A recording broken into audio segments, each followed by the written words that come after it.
What if Virginia's beginning is not Jamestown at all, just the last thin page of a much older book? Beneath quiet farm fields, blackwater swamps, and riverbanks that look ordinary, there are traces of capitals that vanished, communities that refuse to be recorded, chambers sealed under the birthplace of English America, and earthworks erased so completely that only technology can see their scars.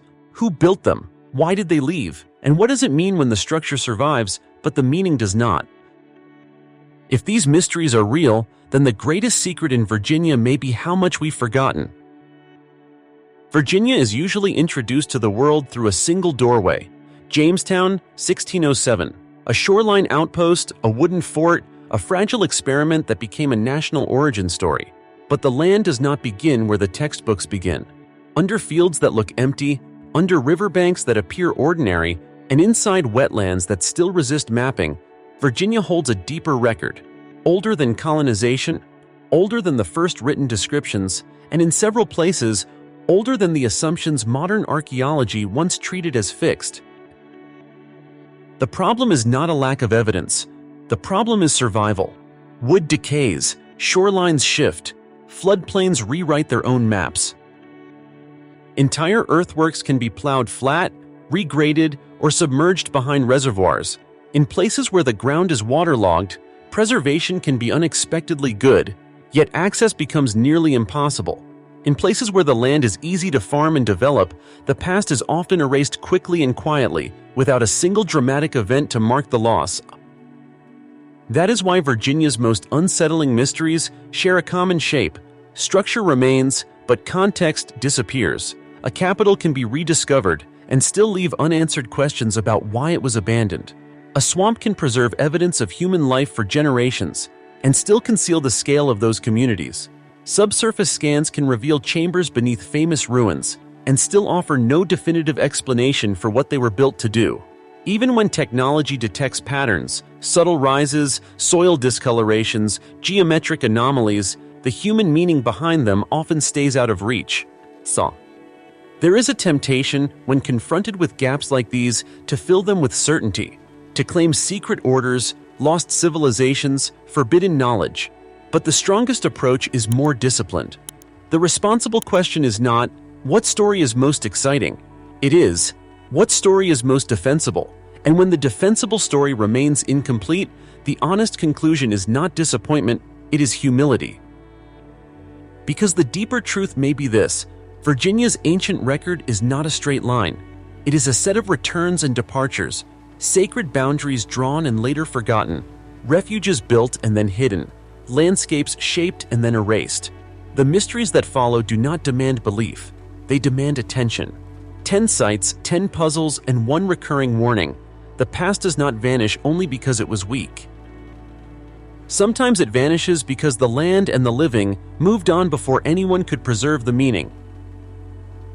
And that raises the first question. If Virginia's oldest power once had a capital, where did it go, and what survived when its story did not? 1. Werowocomoco, the forgotten Powhatan capital. Long before European ships entered Virginia's rivers, a political world already existed, organized, networked, and capable of sustaining authority across dozens of communities. Werowocomoco is the name most often associated with the heart of that world, a place remembered as a seat of Powhatan power and rediscovered as something older than many expected. On the surface today, the landscape can look deceptively calm, fields, tree lines, water moving in slow rhythm. But below that quiet ground, archaeology has identified the outlines of a large settlement, wide enough to suggest a true center rather than a seasonal camp, planned enough to imply coordination, and layered enough to show that this place mattered across centuries, not years. What makes the site especially compelling is the way it appears structured by meaning. Evidence points to separate functional zones, areas for daily life and areas reserved for ritual. There are traces consistent with defensive construction, palisade-style boundaries, yet the most striking boundary may not have been military at all. Soil features interpreted as a sacred boundary suggest a deliberate division between the ordinary and the ceremonial, as if the settlement itself was designed to control movement between worlds, the human and the spiritual. Then there is the material problem: trade. Copper objects have been associated with the site, yet copper does not naturally occur in convenient supply in the immediate region. That single fact, when treated seriously, implies distance. Exchange networks extending far beyond the local waterways, connecting communities across large portions of eastern North America. The copper also appears less like simple utility and more like status and offering. Thin worked pieces, shaped with care, placed in contexts that suggest ceremony rather than convenience.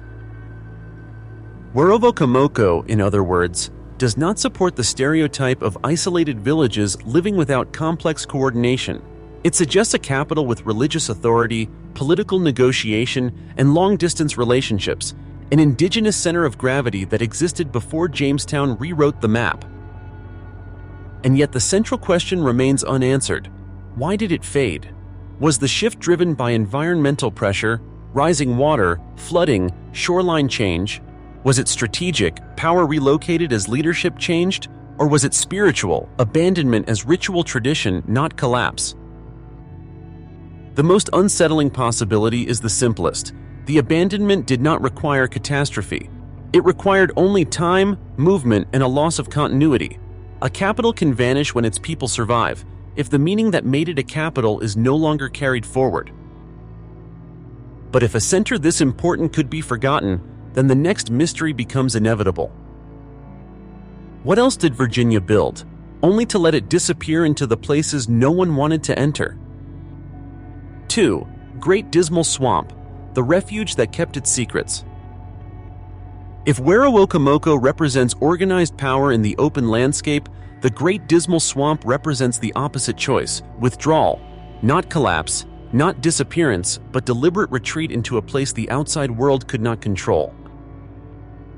Stretching across southeastern Virginia into northeastern North Carolina, the swamp has long resisted human domination. Dark water, unstable ground, dense vegetation, insects, and fog made it nearly impassable to early explorers. Colonists called it dismal because it could not be conquered in the usual ways. But for those who understood it, the swamp was not a wasteland. It was protection.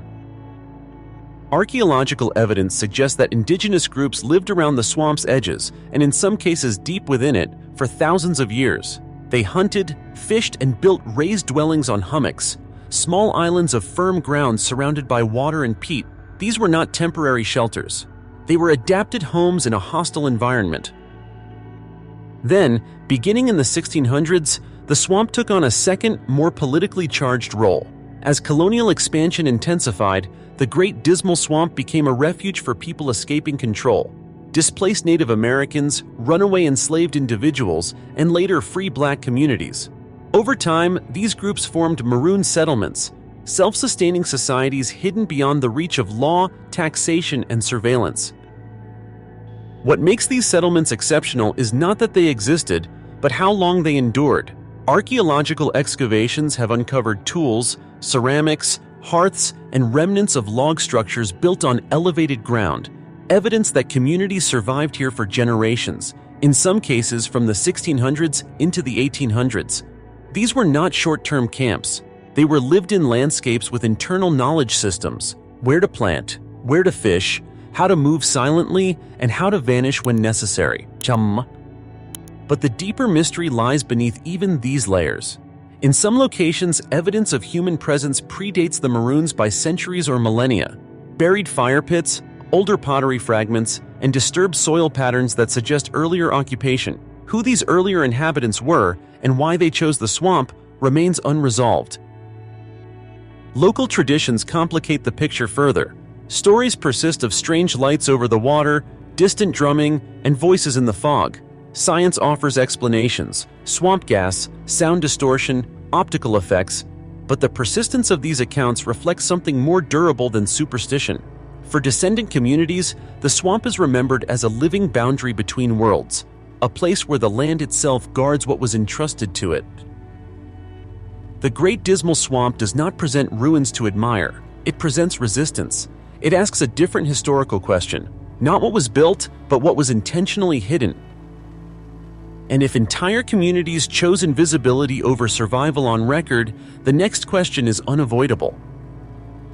What happens when history is not hidden by choice, but sealed beneath its own foundations? 3. Jamestown Island, sealed cavities beneath the birthplace. Jamestown is meant to feel familiar. A reconstructed church, orderly walkways, interpretive signs, and the calm surface of the James River. It is presented as the beginning, fragile, documented, studied in detail. And yet, beneath that carefully managed landscape, the ground tells a quieter and more troubling story. During modern archaeological work, subsurface imaging revealed voids beneath parts of the island, rectangular cavities that do not align neatly with known wells, cellars, or natural sinkholes. Some appear lined with timber or brick, others seem deliberately sealed. A few show signs of alignment as if more than one chamber was planned as part of a system rather than an isolated feature. The immediate explanations are practical. Early colonists faced flooding, disease, siege, and scarcity. Underground spaces could have served as storage, cold rooms, or shelters during attack. Over time, later conflicts, the Revolutionary War, the Civil War, may have repurposed or altered earlier structures. In a landscape repeatedly occupied, reused, and reshaped, overlap is inevitable. But the problem is not that explanations exist. The problem is that documentation does not. Jamestown's written record is unusually extensive for an early colonial site, yet it offers no clear account of chambers matching what the scans suggest. Even brief references, phrases about deep places or buried storage, remain vague and insufficient to explain the size, placement, and apparent intentionality of some of these voids. That absence has fueled alternative interpretations. A small group of researchers and historians point to the intellectual climate of the early 1600s. Some founders and backers of the colony were immersed in esoteric traditions, ideas that blended faith, symbolism, geometry, and secrecy. Jamestown, in this view, was not only an economic experiment, but a spiritual one, a controlled environment where belief, power, and knowledge could be shaped from the ground up. From that perspective, sealed chambers take on a different tone, not proof of hidden orders or forbidden rituals, but evidence that not everything was meant to be visible, that some spaces were constructed for functions that did not require public explanation, or that were later abandoned and deliberately closed as conditions changed. Today, preservation rules prevent deep excavation in most of these areas. The chambers remain largely untouched, their contents unknown. They are recorded as anomalies, cataloged carefully, and left in place, silent beneath one of the most narrated sites in American history. Jamestown teaches an uncomfortable lesson. Even where history is well documented, it is not complete. Some structures survive without interpretation. Some decisions leave no clear paper trail. And sometimes, the most unsettling questions lie not in what was lost, but in what remains sealed. If even the birthplace of English America contains unanswered spaces beneath its foundations, then the next mystery shifts away from secrecy and toward erasure.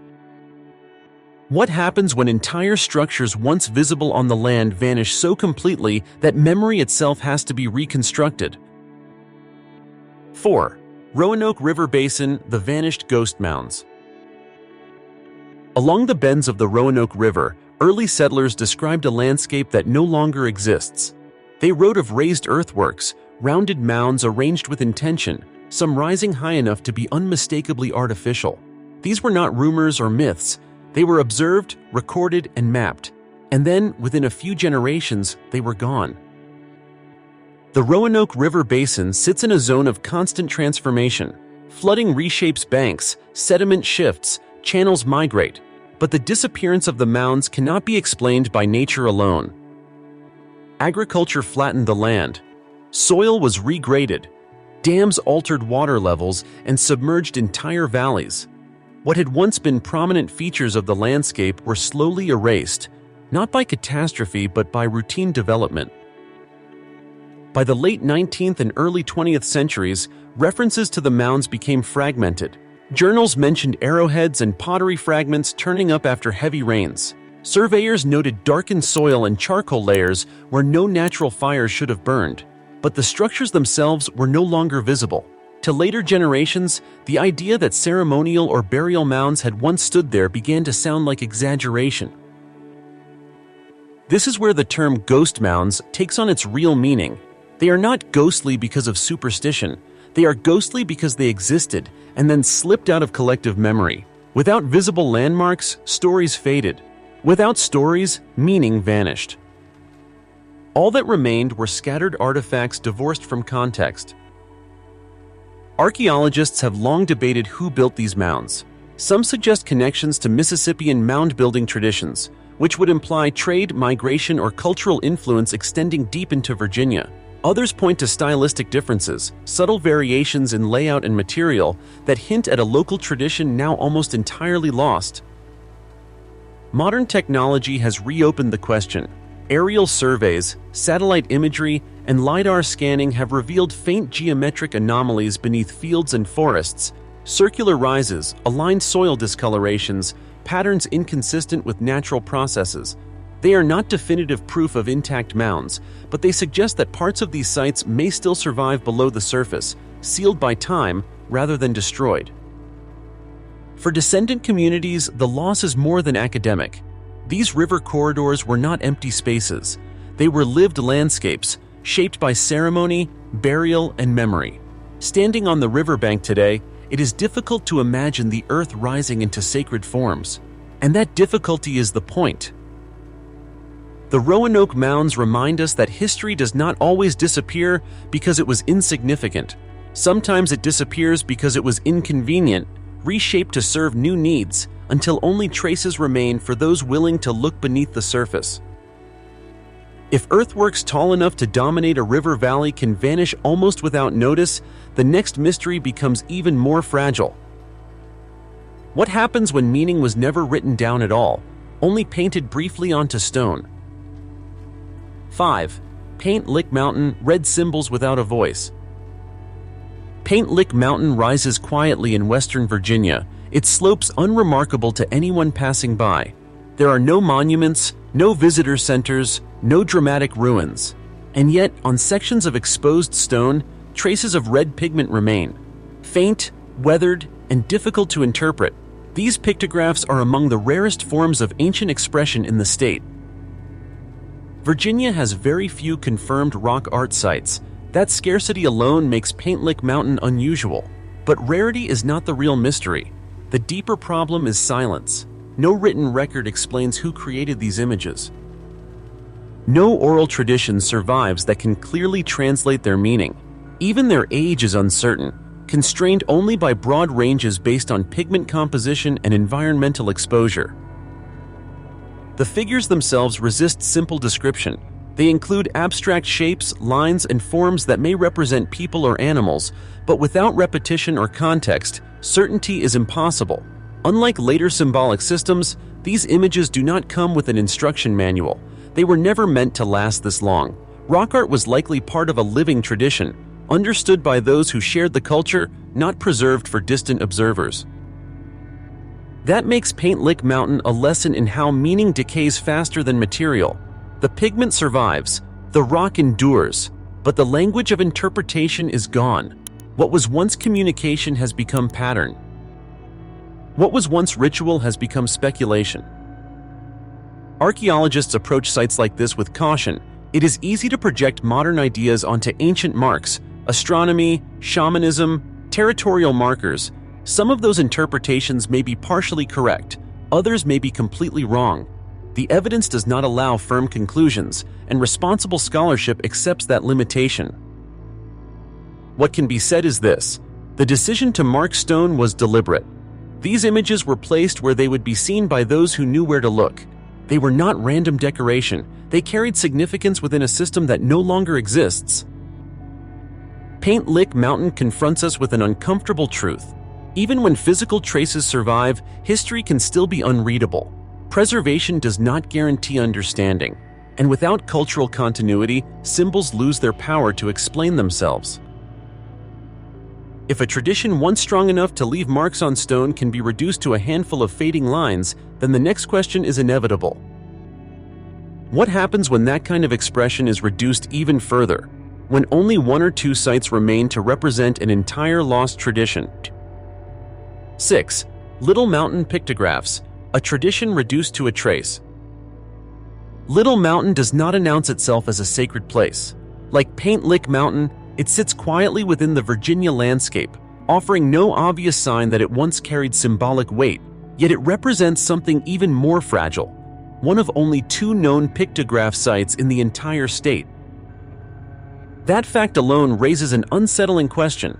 Did Virginia truly produce so little rock art, or did almost all of it vanish before it could be recorded? The pictographs at Little Mountain are faint and minimal.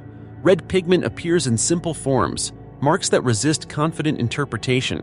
There are no elaborate scenes, no clear narratives, and that absence is precisely what makes the site so important. It suggests that what survives here is not the full expression of a tradition, but a residual fragment, the last visible edge of something that once existed more broadly.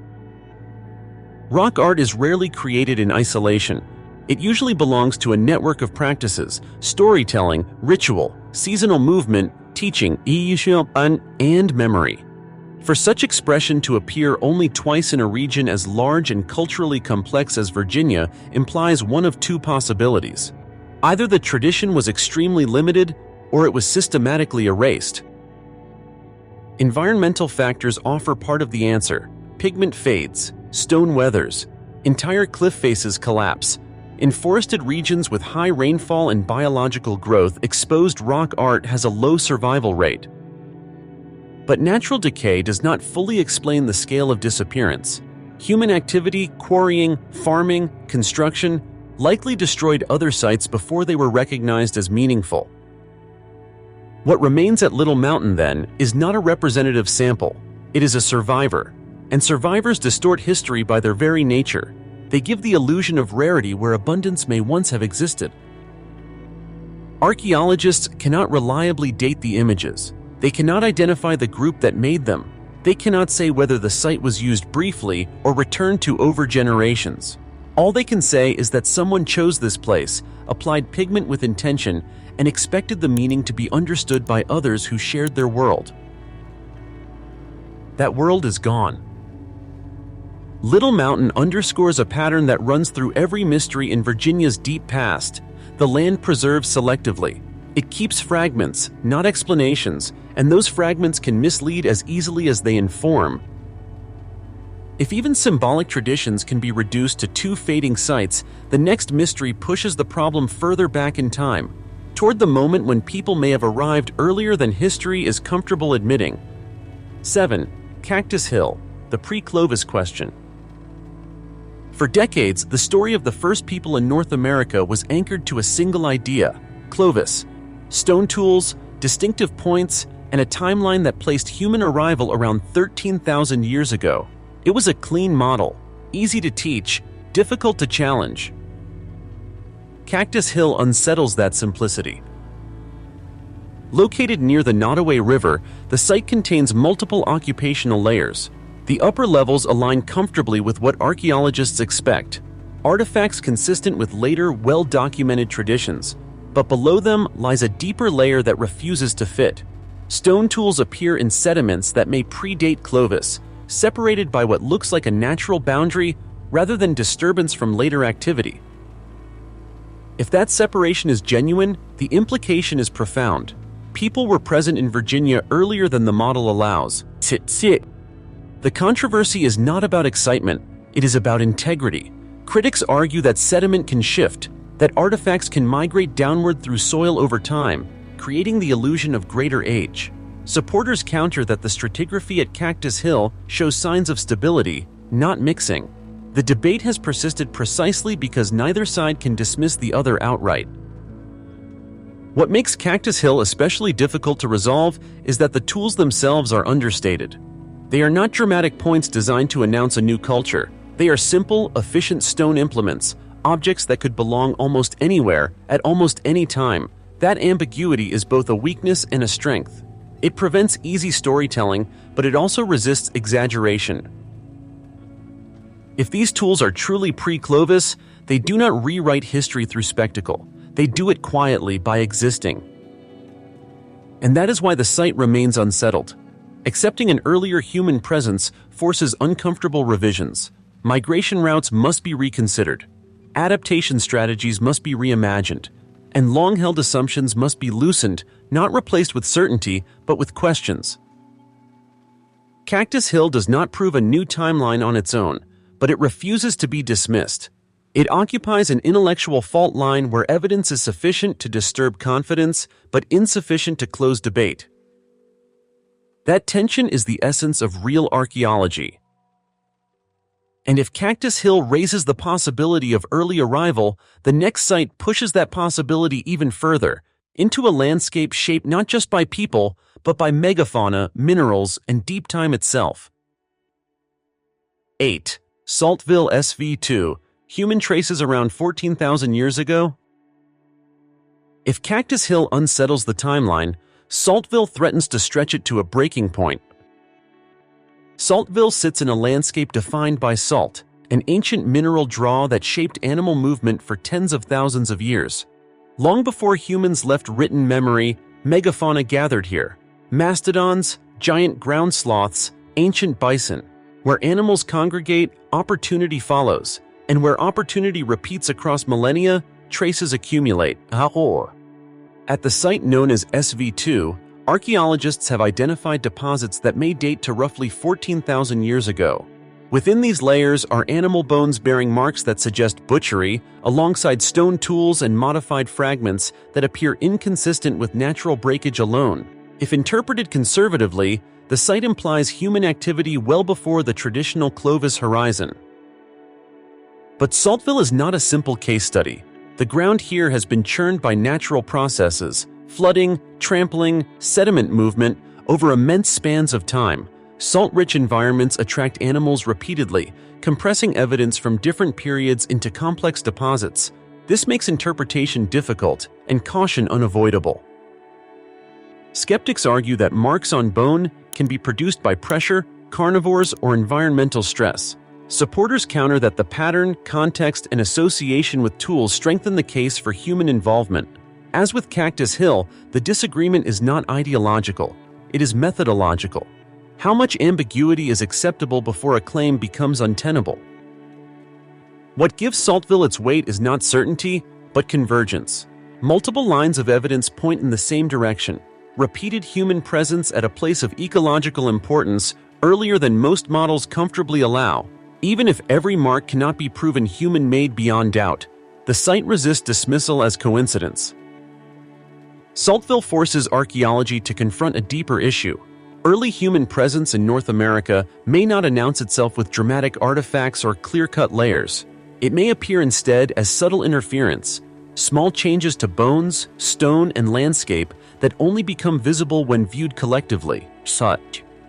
If that is the case, then much of the earliest human story may still be invisible, not because it never happened, but because we have been trained to look for the wrong signals.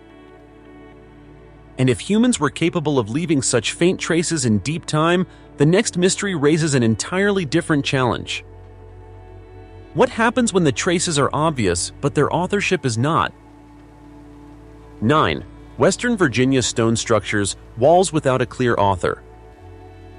Scattered across parts of Western Virginia are stone constructions that do not fit comfortably into any single category. Low walls running along ridgelines, carefully stacked stones forming enclosures, linear alignments that follow no obvious agricultural boundary. They are visible, tangible, and difficult to ignore, yet their origin remains uncertain. At first glance, the simplest explanation seems sufficient. During the colonial and early American periods, settlers cleared land by piling stones into walls. Fields were divided. Livestock was managed. Labor was practical, not symbolic. Many stone features across the eastern United States can be confidently attributed to this process. But not all of them. Some of the structures in Western Virginia appear in locations that challenge that narrative, on steep slopes unsuitable for farming, in forested areas far from historic homesteads, or arranged in patterns that do not match known property lines. In a few cases, walls overlap or cut through older soil layers in ways that suggest multiple phases of construction. This ambiguity creates a problem. Once a stone structure is labeled historic, investigation often stops. The assumption becomes self-reinforcing. Yet archaeology depends on context, not convenience. and in places where documentation is thin, assumptions can harden into barriers. A small number of researchers have raised cautious questions. Could some of these stone features predate European settlement? Could they represent boundary markers, ritual enclosures, or travel routes tied to earlier indigenous use of the landscape? The evidence does not allow strong claims, but it also does not allow easy dismissal. What makes this mystery particularly frustrating is its visibility. Unlike buried mounds or sealed chambers, these walls are not hidden. They are walked past, photographed, and occasionally dismantled, often without record. If any portion of them is pre-contact, that history may be disappearing in plain sight. At the same time, the risk of over-interpretation is real. Not every unusual wall is ancient. Not every alignment is intentional. Responsible analysis requires restraint. The question is not whether these structures prove a lost civilization. They do not. The question is whether some of them may represent uses of stone that fall outside the written record.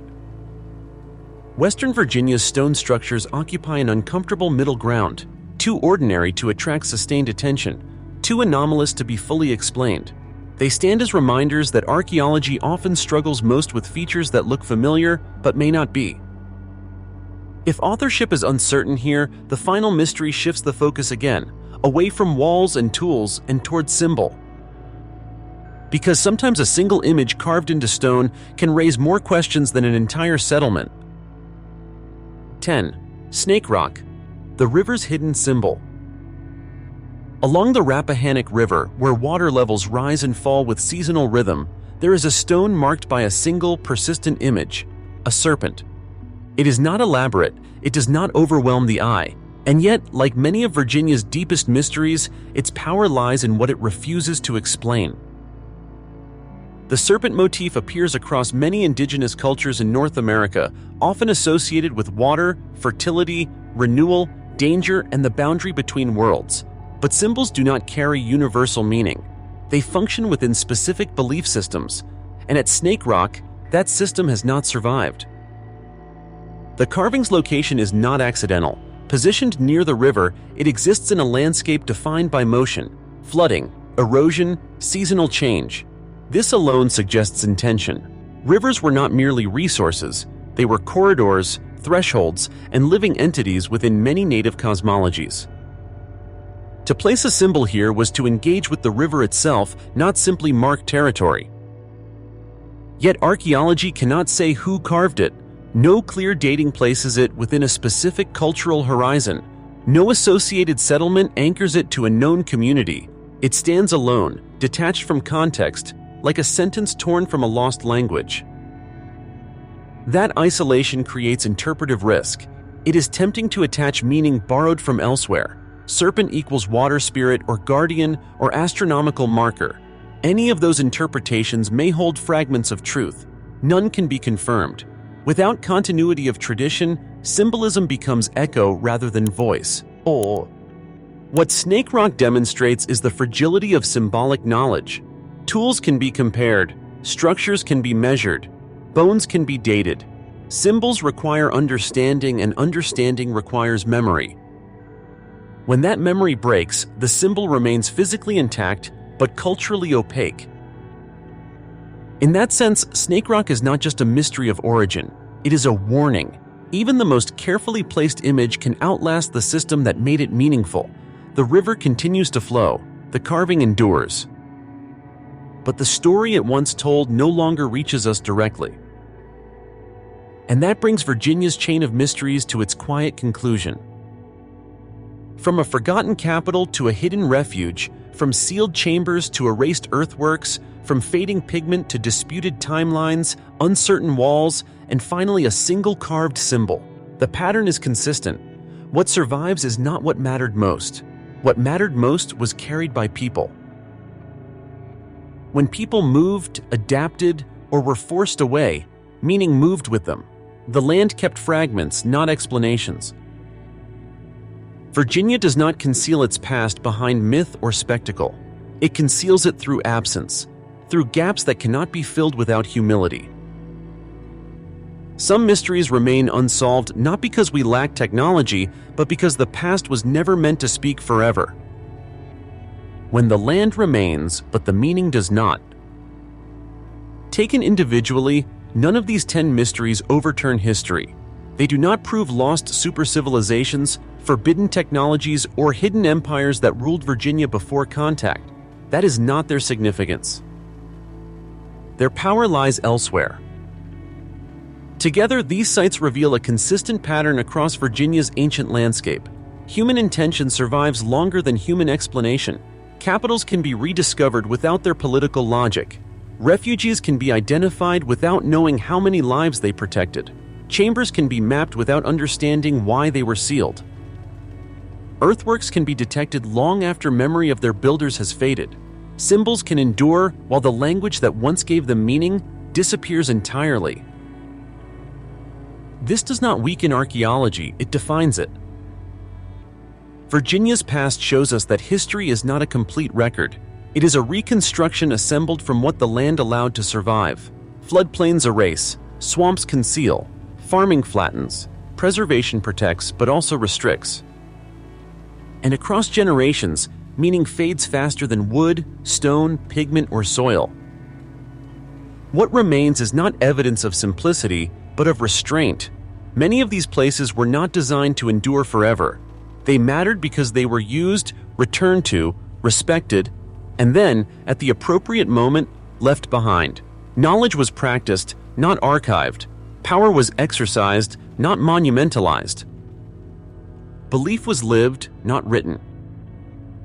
The modern instinct is to measure importance by permanence. Virginia's deep record suggests a different logic. Sophistication does not always accumulate. Sometimes it withdraws. Sometimes it relocates. Sometimes it dissolves deliberately when continuity breaks. That is why these mysteries feel unresolved, not because they failed, but because they were never meant to explain themselves to us. The danger is not that we ask difficult questions about the past. The danger is that we rush to answer them. Because once certainty replaces humility, we stop listening to what the land is still trying to say. And in Virginia, the land remembers more than it reveals.